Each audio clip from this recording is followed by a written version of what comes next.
Hey, I'm Simona Costantini, and I'm obsessed with helping you heal, connect to your purpose, and teaching you about all things mindset. I realized I deserved and wanted more from this crazy little thing called life, so I changed my beliefs, healed my hurt, and made it my mission to help you do the same. I'm a recovering people pleaser turned life coach and podcast producer. I teach busy business owners how to fall in love with their life and business and live it on their terms. On this show, you get everything raw and real, from inspirational guest interviews to deep dives into topics like life, relationships, business, purpose, growth, and mindset. I lay it all on the line every time. Think of this as your one-stop shop to help you live a more purposeful and inspired life. This is the Happiness Happens podcast. Are you ready to hear this inspiring conversation? Let's dive on in. Hello, everybody. Welcome to this week's episode on the Happiness Happens podcast. I am so thrilled that you're here today to listen in on this incredible conversation with our guest, Daniella Ewen. She's an inner child healer, and she combines her background of psychology and 15 years of nannying experience to bring you a really unique perspective on the child within. She's a Reiki and Neuro-linguistic Programming master, and her work focuses on awakening your inner child through heart activation and deprogramming from the languaging experience during childhood. She offers a one-on-one program, energy healing sessions, and a beginner's guide to inner child healing workshop. And she's working on several different projects to assist her clients in bringing their inner child into everyday life and helping them return to their sovereignty. So you can find Daniella on Instagram. I am Daniella Ewen, and her website, daniellaewen.com. And I will have all of those in the show notes for you as well, so that you can very easily access and connect with Daniella, which is so incredibly exciting. So I want to just talk a little bit quickly about what I loved about this episode. I loved so much about learning what exactly the inner child is, how the inner child is manifested within, where it comes from, how to start to heal it, how to start to reprogram your, from within, how your different life experiences really impact your inner child, and then how that manifests in your life every single day. So I really enjoyed this conversation with Daniella, and I'm really excited for you to hear it. So I hope you absolutely love it. Be sure to connect with us and let us know your favorite part. Share it with us on Instagram so that we can know you're listening, and let us know any questions that you have. And honestly, I would be so grateful if you took a moment to rate and review and subscribe to the podcast. I'm so grateful to have you in this community. Your reviews and your comments mean so much to me, and I absolutely just love reading them and hearing what really makes an impact to you. And it really helps get the show in the hands of the people who also need to hear these conversations. So I'm so grateful for you. I'm so excited for you to dive into this conversation, and I cannot wait for you to meet Daniella.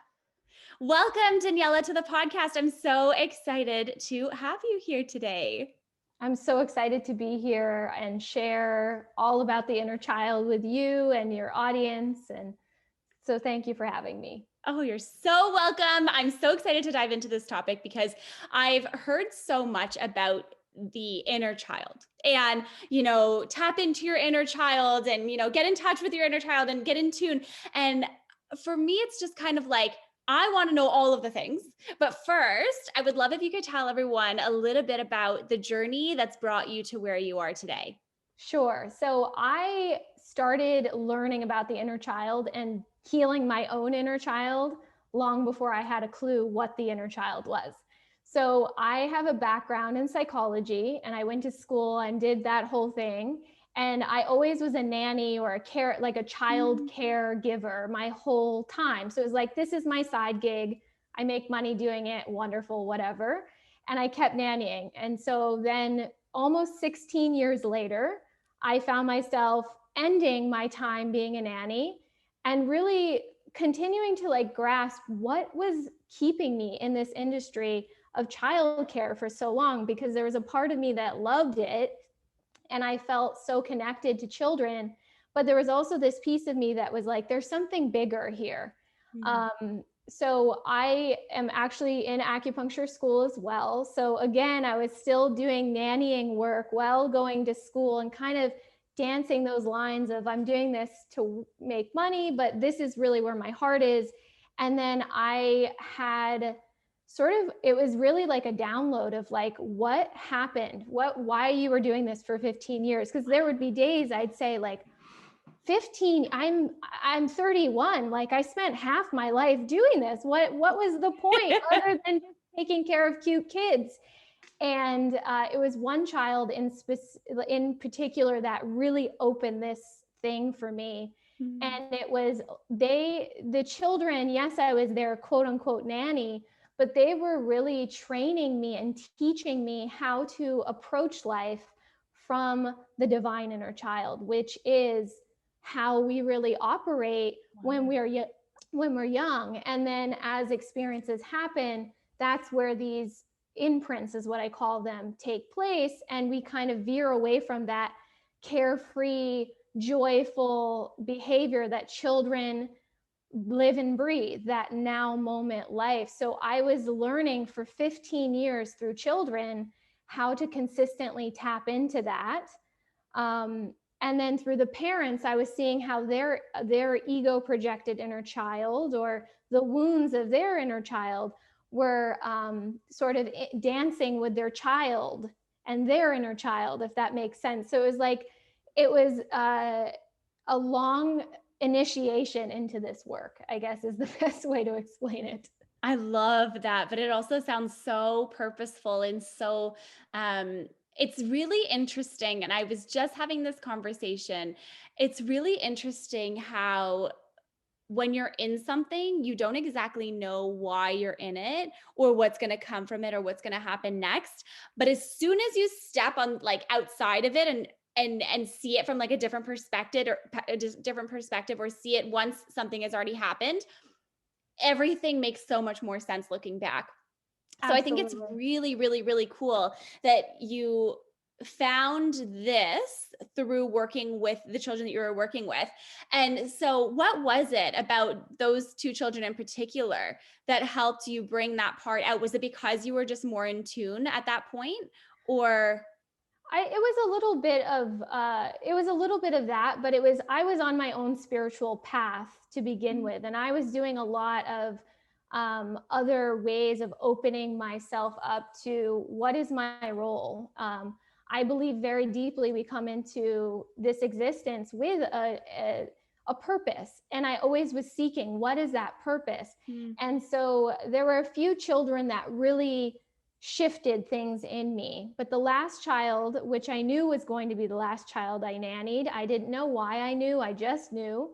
And he and I formed such a deep heart connection. And I knew him in other lifetimes. And we were so bonded beyond the human experience. And he really taught me what it was to live from your heart. And that is where your divine inner child sits within you. So he really taught me that. And mind you, he was 19 months when I met him. So he was a baby. He was very little. So this isn't like a 3-year-old teaching this to me. This is a child under 2 years old that just my experience of being with him regularly and kind of following his cues through life and exploring nature and all those things allowed me to tap into my divine inner child and live more fully from that space. So it was a beautiful ending to that journey of 15, almost 16 years. And like you said, it was like that moment. I'm like, wow, okay. Like it was this child, this moment, and here we go. Now this is time to really own. This is what I've been learning how to do all this time. That's incredible. And so when you say inner child, what exactly are you referring to? So a lot of different people talk about the inner child, and I view it in a little bit different way than a lot of people talk about it. So when people say the inner child often, or say tap into your inner child, heal your inner child, they're talking about the wounds of childhood usually. And so that's one really linear way to look at it. So the way I see it is you have a divine inner child, which is who you are at your core, your essence, your sovereignty. It is the God within you, goddess within you, however you want to label it. And it is the remembrance of how powerful you are beyond the human existence.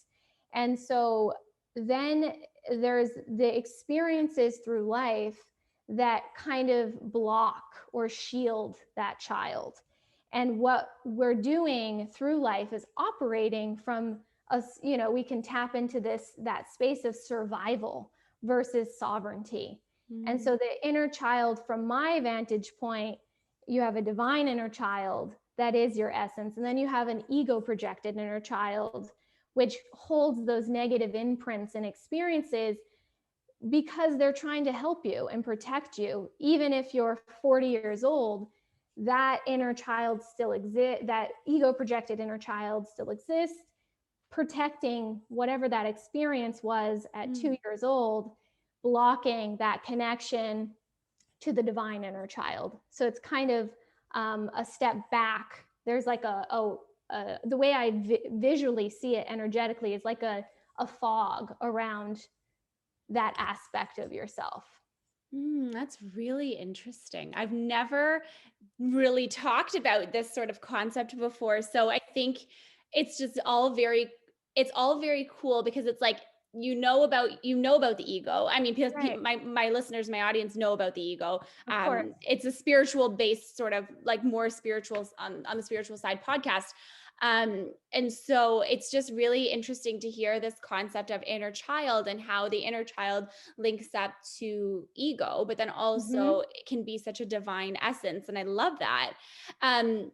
So then how do you start to figure out or like tap into each of these? And is it okay to sort of live in them interchangeably? Yeah, that's a great question, because a lot of people, when I explain it like that, they're like, "Oh God, the ego. The ego gets such a bad rap," and it's not a negative thing. It's part of the human experience. That's why we have it. We wouldn't be in human experiences if it didn't serve us. And so a lot of the ego projections are actually clues or divine keys, as I call them to clients, to this lifetime's healing and teachings.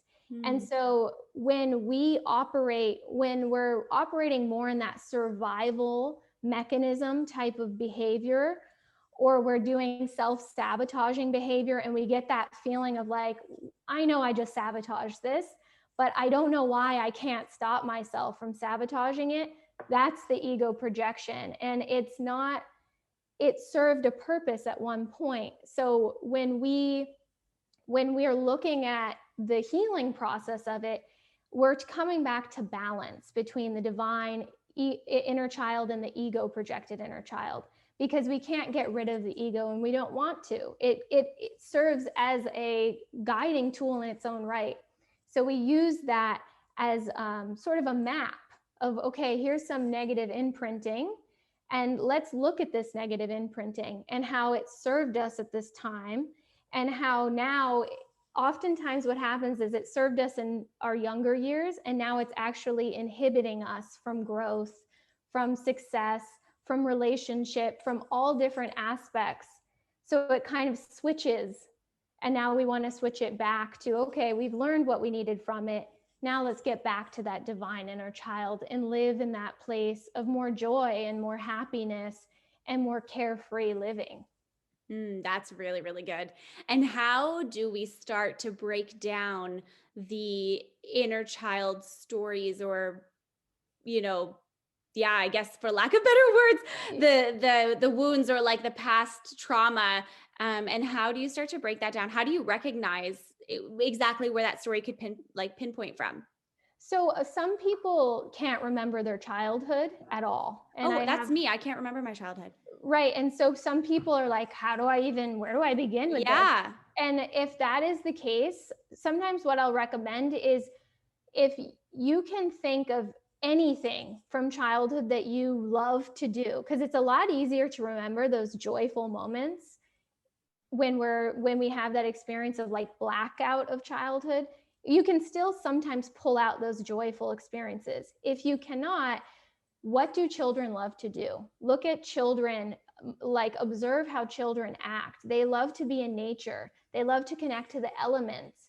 And they know that by doing that, they are tapping into their divinity. And so I often recommend, I love to use elements in my work with my clients. And what I'll have them do is walk barefoot in the grass, or go swimming, or create a garden, or any sort of thing. And I invite them to think, how could you connect to the earth? And usually when they start to do that, that inner child awakens. Another way is through dance or music. That's a huge one. And so if you have certain music you really love listening to, put that on and you'll start to move. And as you let go of that judgment of self, of like, oh, how am I dancing? Are people looking at me? If you're with other people, you'll tap into that divine inner child. So it's doing things that that child loves to do will bring you back to that essence within you. That's really, really interesting. I mean, it sounds so simple. Right. Simple concept of like connecting back to like play and fun and Exactly. the energy that brings. And it's just, it makes me think, like, how sad is it that we lose that as we get older? And for what? Exactly. Like, by why? Right. Like, for reasoning that I guess, society has told you, like, you can't be fun, or you can't, it's Yes. time to be serious now. You're an adult. Like, Exactly. Yeah. One thing I recommend sometimes, and it's funny to hear what people's responses are, is I'll say to them, so if you were to walk past a playground and there's a swing or a slide, and you have this, like, you look at it and you're thinking about it, would you go on it, or would you be too worried about someone seeing you do it? And a lot of them are like, why would I do that? And I'm like, well, why wouldn't you do that? That's such a wonderful way to tap into your inner child. But society has really stopped us in so many ways to, like, be serious.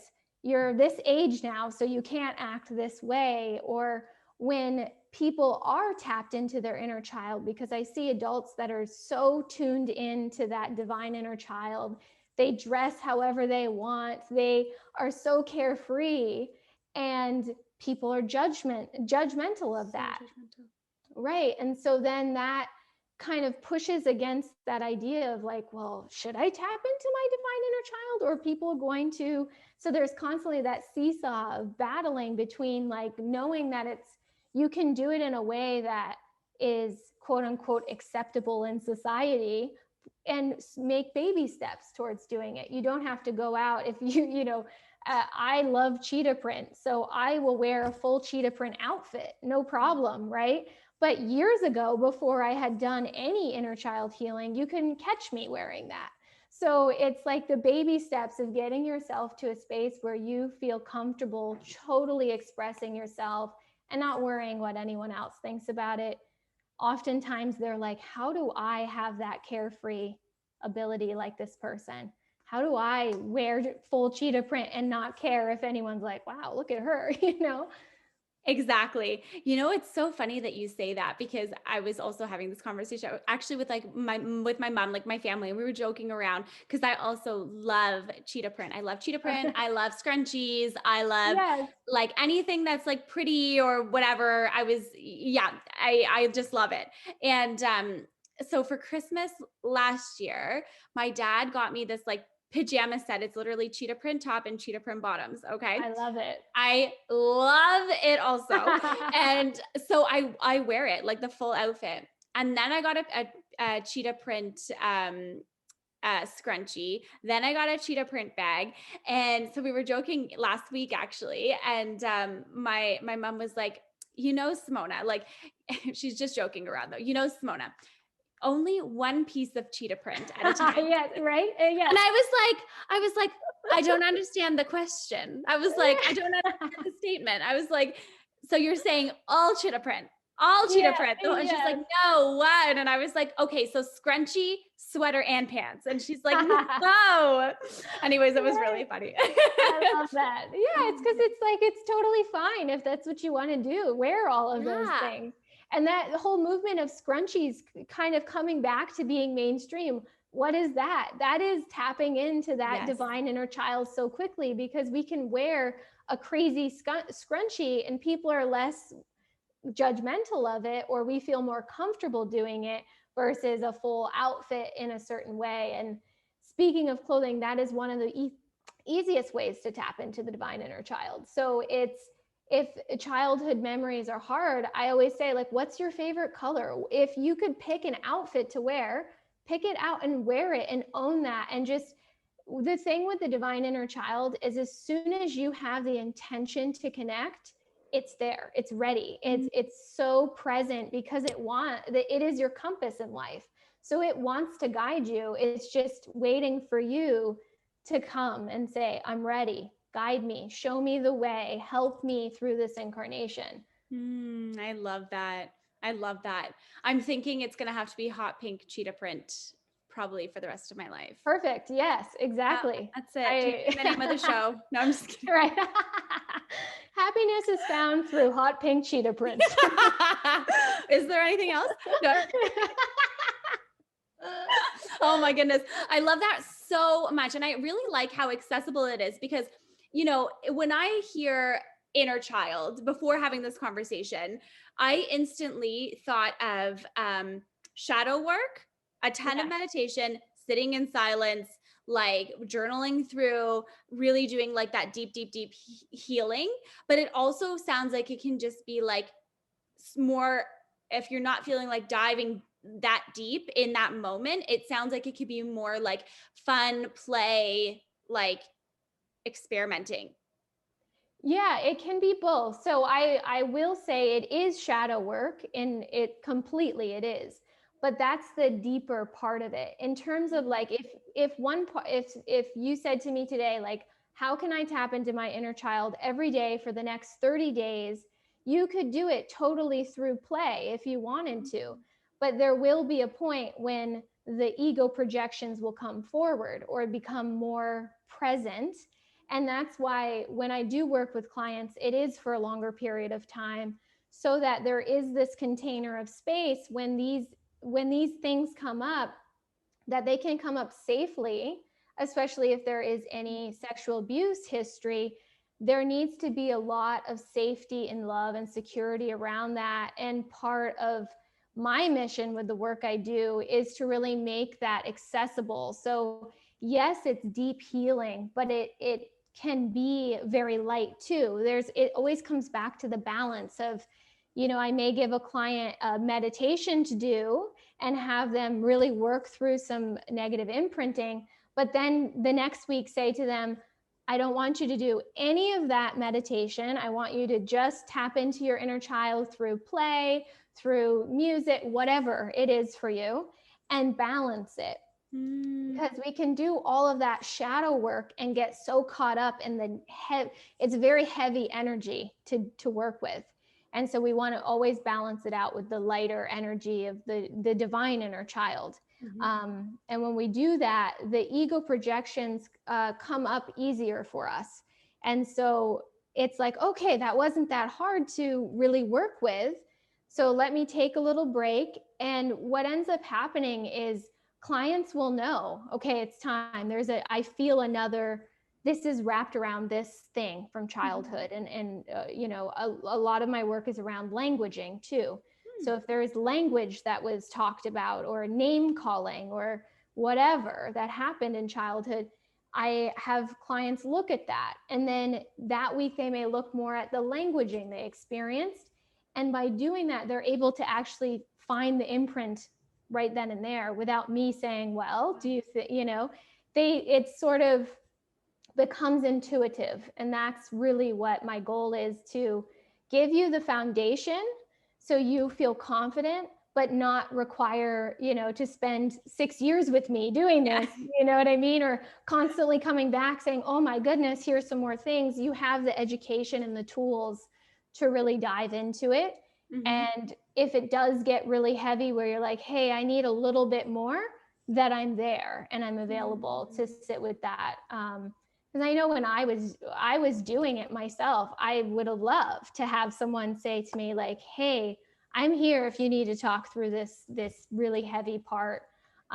Because it does, I can't pretend that it's not shadow work, because it certainly is, but it is also, like you were saying, the light play, balancing it out, which is nice. That makes a lot of sense. And so then your approach would more so be on like an intuitive basis, if you will. So like, like you were saying, like there's no structured program. It's just kind of like whatever's coming up for the person in that moment. Or is there like a specific sort of top three things that you would do to start type of thing? Or is it just sort of you get to know your client and then go from there?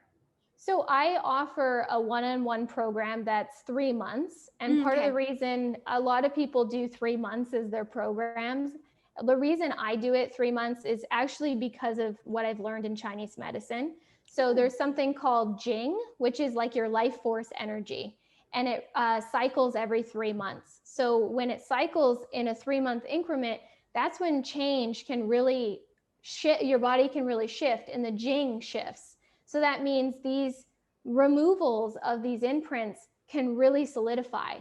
So if that imprint has another angle to it, it isn't as heavy or as difficult to look at and let go of. Because like I said, you're never going to get rid of the ego projected inner child. It's always there.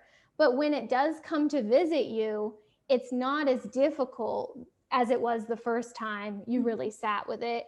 And then it kind of becomes, okay, I'm throwing a tantrum. Why am I upset? Let me take a minute and tune in and talk to this part of my inner child, figure out, okay, I'm feeling X, Y, and Z, and get yourself to a place of calm and peace again. So it is intuitive a little bit. I have a framework that I work with, but I allow it to flow how the client needs. Because there is a general formula, so to speak, of how to, tap into what is your inner child. Let's get to know them. Okay, now let's look at the languaging related to what you experienced in childhood and deprogram that languaging. So then let's look at the imprinting, the negative imprinting that happens, and then let's learn how to embody the inner child regularly. So that's kind of the 3 pillars I work from in the program. But one client may need a lot longer at the first part, or one client might not need so much. It's very dependent on the person. And I love that it really is led by the inner child of my client. When I tap in before I do my calls with my clients, their inner child will come to me and say, oftentimes, like, thank you, I'm so excited to work on this, or I'm so excited for, the person to start to speak with me regularly and get to know this side of themselves that is their birthright to be in tune to. So it's really beautiful, and their inner child will kind of lead me where the client needs to go, and we work like that. That sounds wonderful. And I like that you used, I just lost my thought really quick. I liked what you said though. So I know there was like a piece, I was like, wow, that's so great. But I really like that you said that the inner child guides you to what the client needs, because I think that's the whole powerful piece about being, I'm going to use the word intuitive healer of any capacity, but also, just someone who's able to tap into those energies and understand them. It's so powerful because you can understand it and look at it from a different way and like a different lens, and you see it from a different perspective than your client would. So I think that's really cool. What do you think that there's like a fear or resistance around breaking down the walls of your inner child when you're just getting started? Absolutely. That's why I don't do 1 sessions. Yeah. Because it's like they're like, It's like open a can of worms and send you into the world, right? Good luck. Like, Yeah, like see you later. No. Like all you're doing is stirring up that ego projected inner child and potentially upsetting it more, and maybe even reinforcing an imprint. So that's why I don't do one and done sessions.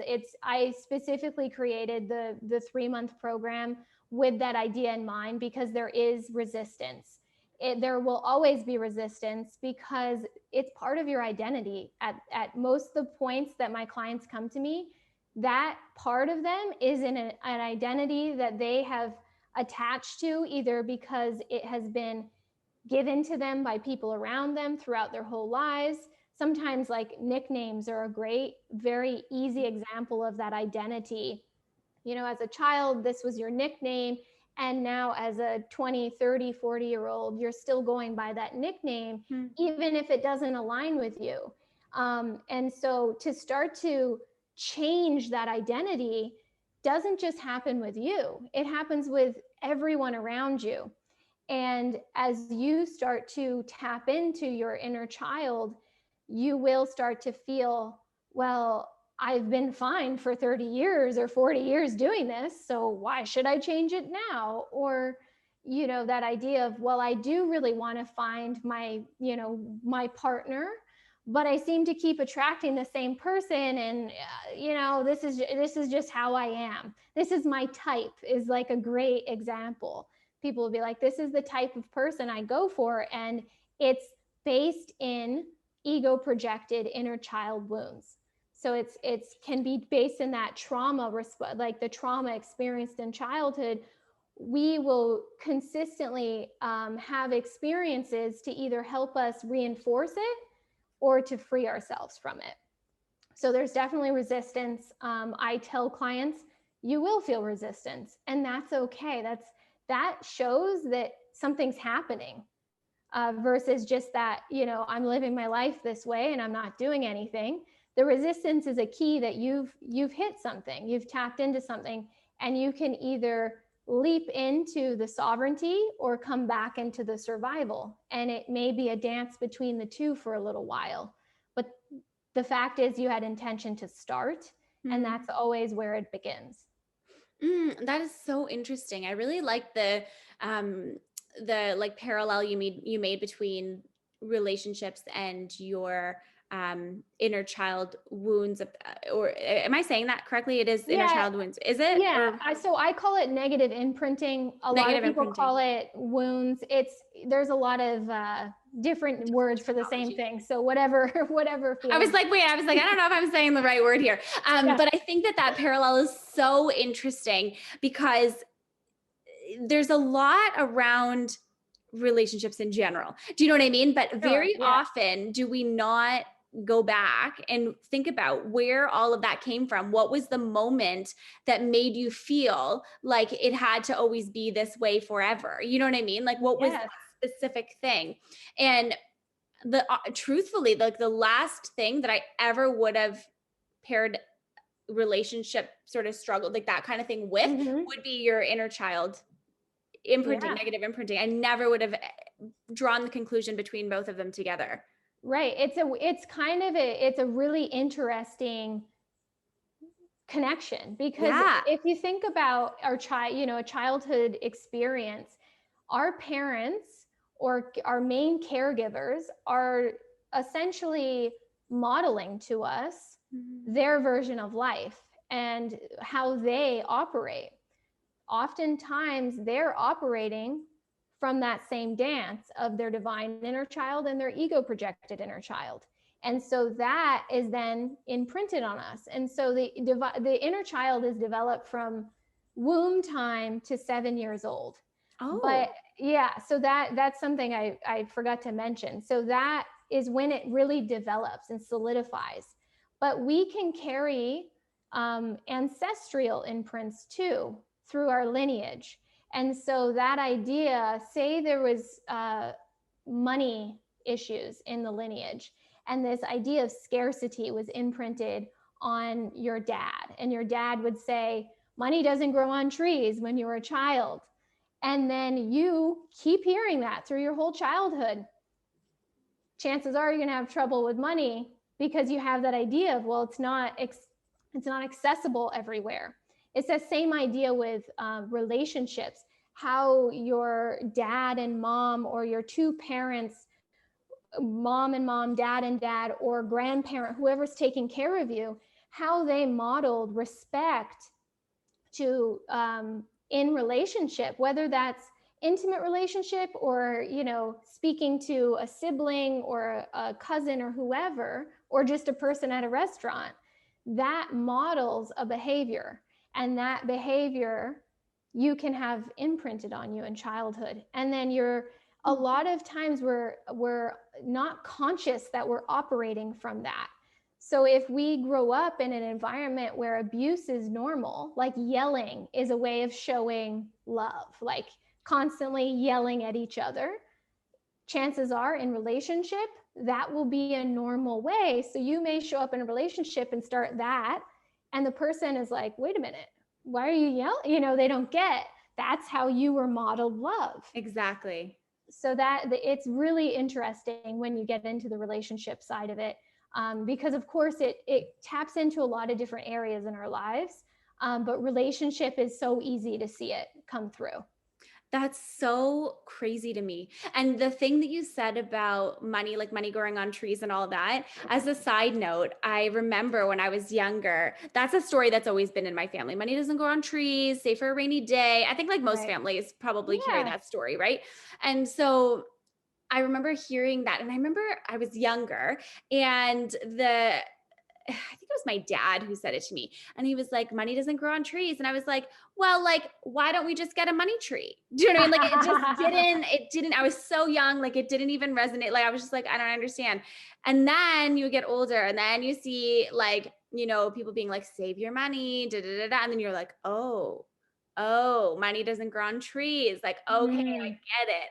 It's very, very interesting. I never would have made that connection without this conversation. Wow. Well, I'm glad it came through. And so when you said that as a child, this is so great that this like pulled in. So when you said that as a child, that was your divine inner child being like, well, why don't we fix that? Why do we live with that idea?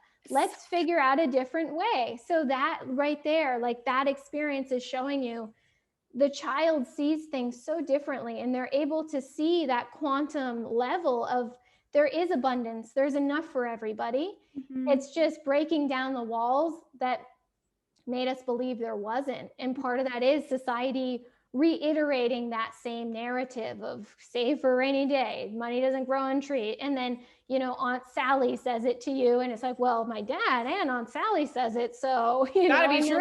Yeah, Must be true. exactly. Yeah, exactly. You know what's wild too, though, is that children have this ability to tap into so many different things and are just so intuitive little light babies. Like it's just crazy Yes. without even knowing it. You know what I Yes. mean? Like without even knowing the power that has, unless you're like, I want to use the word like, the word that comes to mind is lucky, but I don't think lucky is the right word. But unless you're born in a family that fully encourages that, like that's a gift that Yes. can so easily be lost. Yes, that's you're spot on. So that right, that like type of thing is exactly what I mean when I talk about that one, you know, womb time to 7, children are open and they can tap into all these different dimensions, and they can remember their past lives when they're very little. And some children, if they're in an environment that fosters that, will say, you know, in a past life, I was this, this, this. And their parents are like, oh my God, this is amazing. But in most families, what happens is a veil is dropped. And that veil is related to that ego projected inner child. And the veil is to keep that sort of expansiveness about yourself under wraps. Because if you're not in a family that knows how to sort of foster it and help it grow, then it will get tucked away. But part of this work is to bring it back out and to say, hey, wait a minute, when I was really sensitive as a child, that was actually a gift because I was able to read energy around me really, really well. Mm. And now I can tap into that as an adult, and that can serve me really well. That can even be part of my mission in this, in this incarnation, is to use that gift of my sensitivity that was once told I shouldn't have it, or it doesn't work to be this way. That's just so true.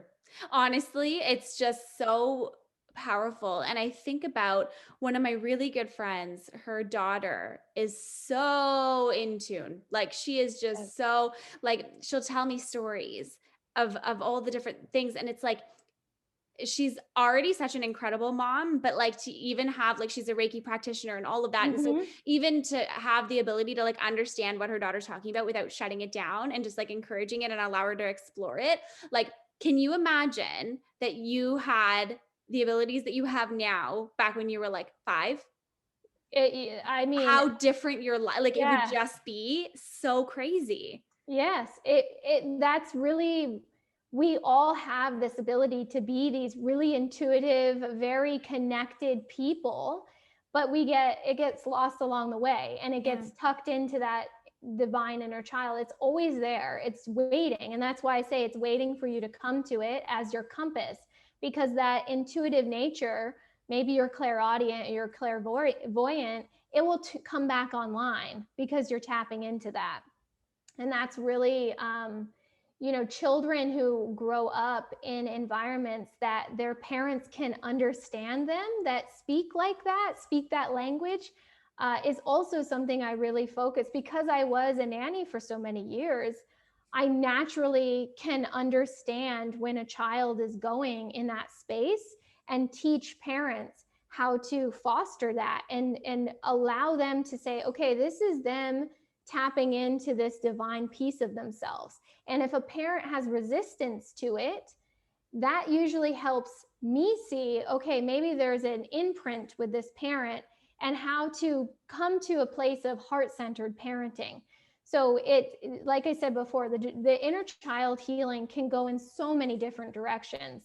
And it lends itself to this idea of moving towards a world where parents can really hone in on that type of being, because there are so many more beings on the planet like that, and really allowing them to shine, and helping resist that societal pressure to put the veil on, and tune down or tone down that behavior, or dim the light, is often how I see it kind of show up energetically. Love that. So incredible. Okay, Daniela, I have a question for you. And this question is one that I ask all my guests when they come on the show.